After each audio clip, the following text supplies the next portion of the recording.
Okay. Um, so I'm a little bit nervous about talking to you guys. This is so crazy that I'm going through like this whole rebrand situation and things are happening. I'll get into the details of all that later, girl, because there's a lot going on.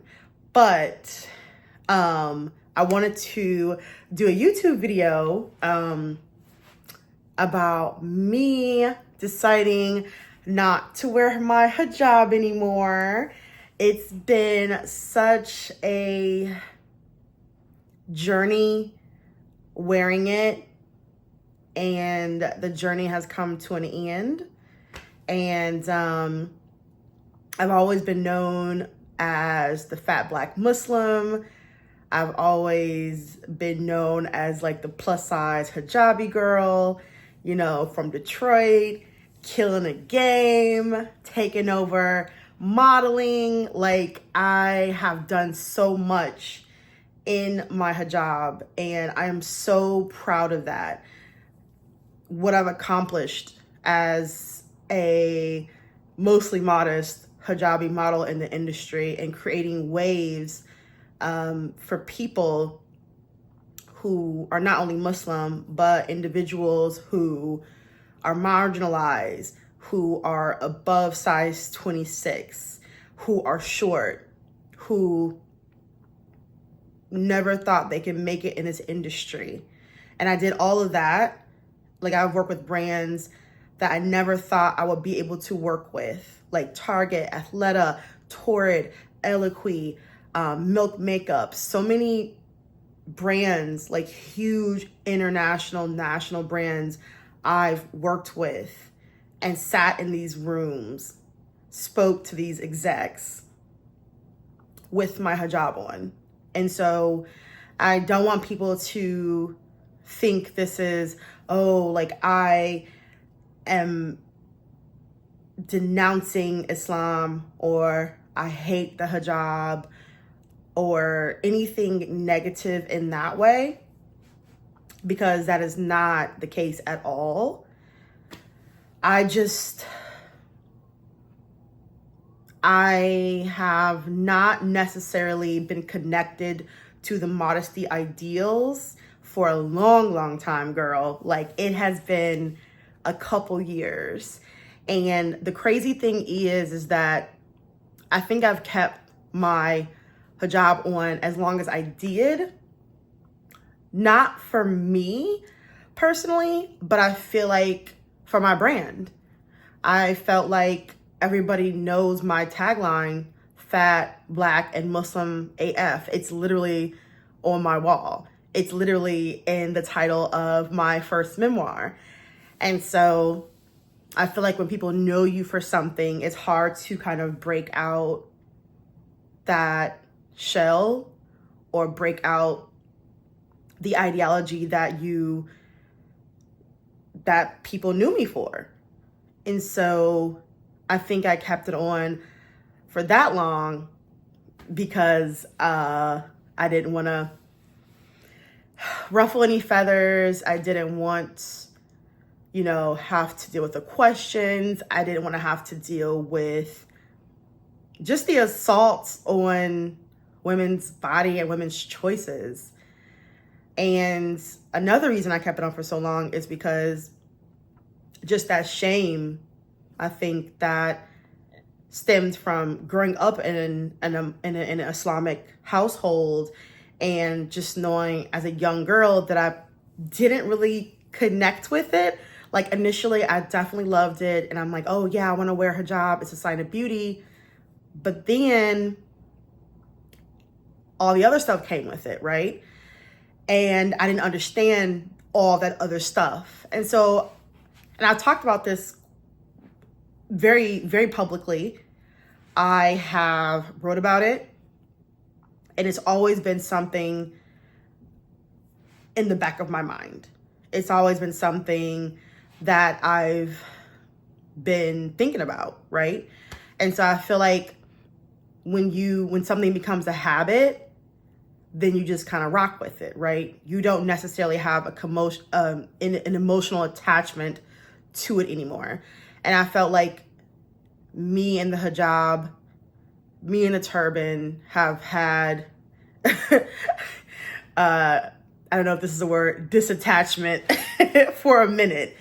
And I've just been hanging on by a thread. And I don't know, recently I was just like, I don't want to wear it anymore. And I'm not saying that I'm never going to wear the turban again. I love turbans. I think that they're so amazing. They're so beautiful. And I have a whole box of turbans, scarves in my closet right now. I am not giving them away. I'm keeping them because I love turbans. I love head wraps. They are so beautiful to me. But when it becomes, you have to do it because of modesty purposes, it's a no for me. Okay? It's a no for me. I've been like thinking about respectability politics. Sorry, I can't even talk.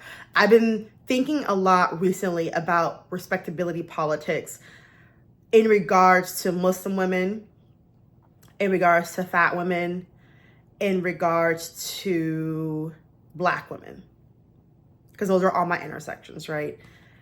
And I've been thinking about that so heavily in these last few months, especially with all the things that are happening in the world, how young girls are still getting beat down in other countries because they don't want to wear hijab, how women are being forced to do things they don't want to do, how rules and laws and legislations are being made to police women's bodies. So I've really been doing research and thinking about respectability politics and also modesty and how it's so one-sided. And I've been thinking about this one-sided modesty when it comes to religion forever. That's always been a question for me.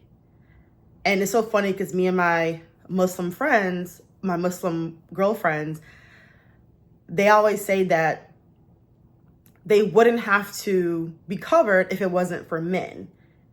We wouldn't have to cover if it wasn't for the male gaze. And that has always bothered me a lot because I'm just like, why do I have to cover my body so another person won't look at it? That part I can't get with. And I have been struggling. I've been grappling that ideology where it's just like, I don't believe in that. And I just don't believe in that. And I don't want to do it. It's not even about belief. I don't want to do it. I don't want to abide by that. I shouldn't have to do things because of a man. That is just not, I'm an intersectional feminist. You all know that already. I'm for women's rights and equity, equality, all of that. And that just really rubs me the wrong way. So I've been thinking about the respectability politics of all of my identities, right? And it always comes down to how we look, how we present. We have enough going on in the world right now. We have wars, we have genocides happening, we got inflation, we got people going hungry. There's so many different topics that we can talk about, that we can focus on. Yet we keep choosing how women present. That is wild to me, that's a thing. And it's going to continue to be a thing because of patriarchy, because you have pick-me's, you have aunties, religious aunties who continue to oppress. you know, continue to perpetuate the cycle of the patriarchy. And so I can go for hours on that topic, the patriarchy. And just the woman hatred. That's what it's giving. But I don't want to make this like an 80-minute video because that's not the point. The point is that, yeah, I don't believe in modesty. Like, I don't get it. I don't want it. That's not high on my radar of values. It's very, very low. And it's really crazy. I'm going to tell you this really quick story before this video becomes 60 minutes. But I have been following like fat influencers for quite some time. And I have been so enamored by like the fat influencers and fat models, like truly fat, not the other ones, like the truly fat ones with the rolls, the dark marks on their inner thighs, with the stretch marks, with the flabby boobs, the double chins. There are a couple influencers that I follow now who are like oversized 24, who, baby, bodies be out there. Like, some of them have done semi-nude, some of them have done like partial nude, some of them do lingerie, some of them do swimsuits. And baby, when I tell you, for years I've been enamored and low-key jealous of these women who are just like, F the patriarchy, F all that respectability politics. I'm about to be out here like that size 2 girl. I'm about to be out here confident in my body. Whoever doesn't like it, however many times Instagram takes down my post, I'm still going to be out here. And that is just so empowering to me, because we're told to cover up because you have stretch marks, you have a fupa, you too black, you're too that, you're too big. Okay. But I'm trying to be out here. I'm trying to be outside. Like, and I just been so enamored by the fat women who truly show up as themselves. And that's what I aspire to be, to truly show up as myself. And it's really crazy because I shaved my head today and I dyed it. It was supposed to be platinum blonde, girl, but she a little yellow. My scalp is a little bit irritated, but I feel so liberated to be not only have my hair out, but also be bald-headed. Like, come on. And it's so crazy because I also have an insecurity about my forehead being huge. It's huge. And that's also, I was also using my hijab to cover my forehead. So it's just like, you're using hijab in the wrong way. You're not using it because you're trying to please God. You're using it to cover your forehead because you're insecure. You're using it because it's a brand thing now. And you're going to lose your followers because, I have a lot of Muslim followers. I'm sure some are going to go, and goodbye. For the ones that stay, love you lots.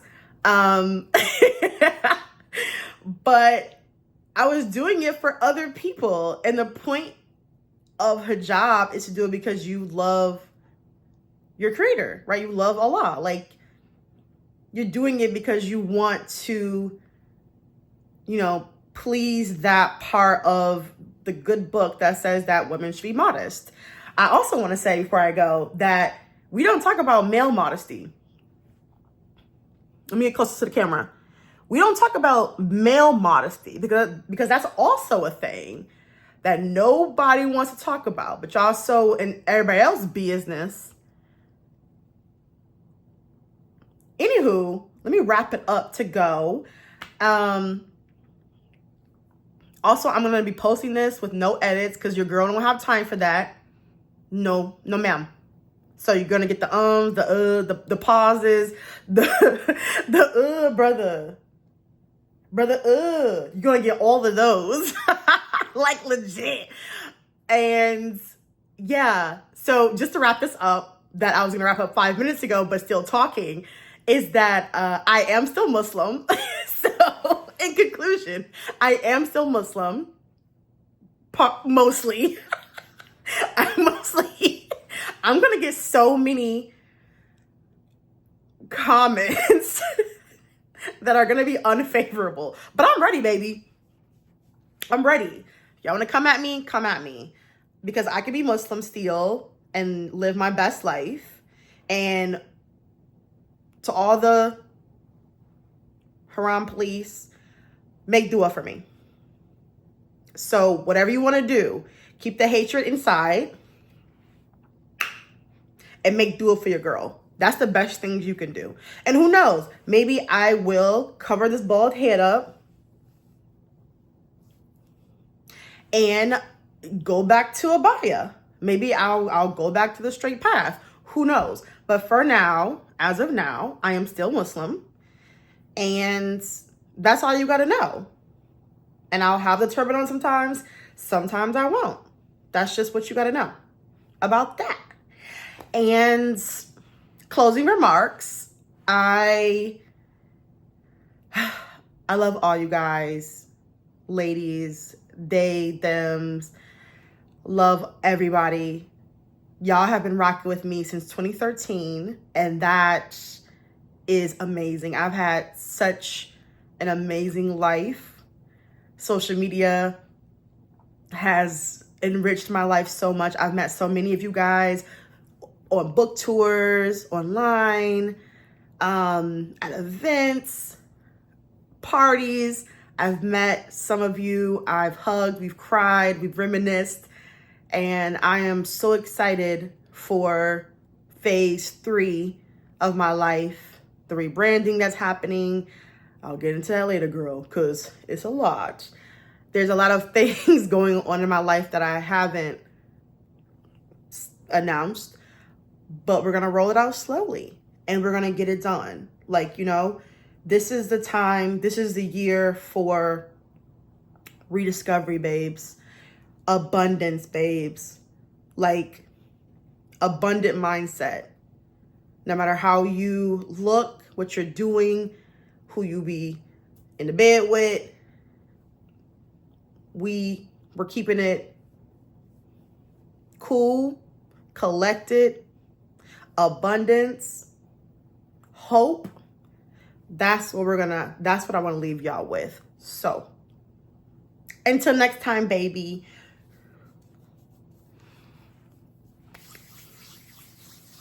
Bye.